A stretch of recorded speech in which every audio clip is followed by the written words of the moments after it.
UN aid chief. I am not optimistic about Ukraine ceasefire. The United Nations humanitarian chief says he is not optimistic about securing a ceasefire to halt the fighting in Ukraine. 149.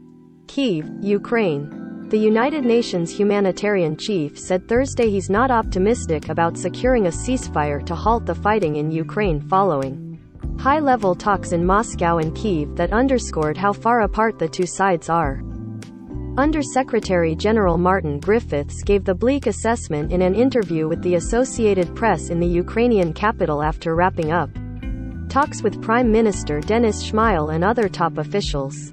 That followed discussions with Russian Foreign Minister Sergei Lavrov in Moscow earlier in the I think it's not going to be easy because the two sides, as I know now, have very little trust in each other, he said.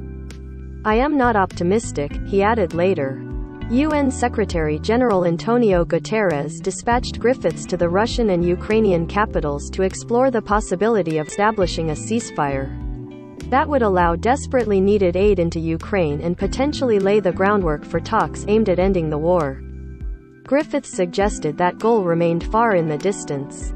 Obviously, we all want that to happen. But as you know, you're here, that's not going to happen immediately, he said. Russia launched its assault on Ukraine just over 6 weeks ago, on February 24.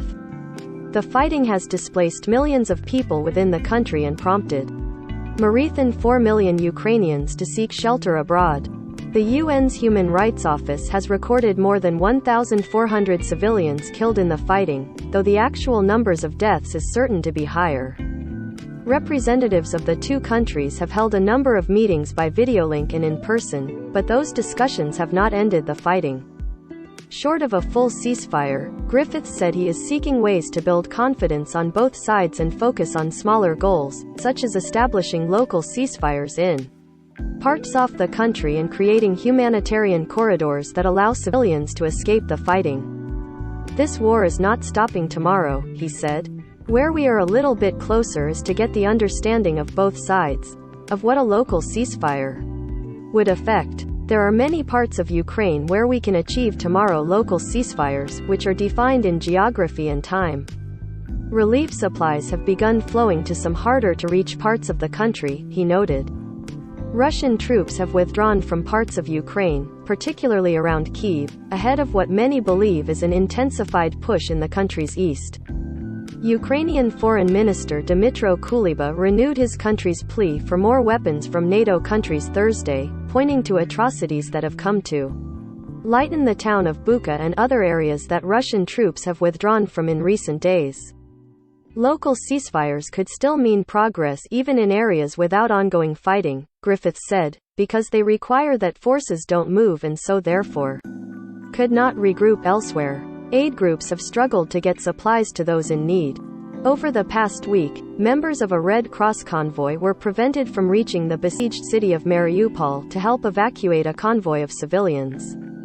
They were detained at one point during their mission, and eventually ended up accompanying around 1,000 people who had found ways of their own out of Mariupol to a city further west. An overwhelming majority of the 193-member UN General Assembly has twice called for an immediate end to the fighting in Ukraine, on March 2 and March 24.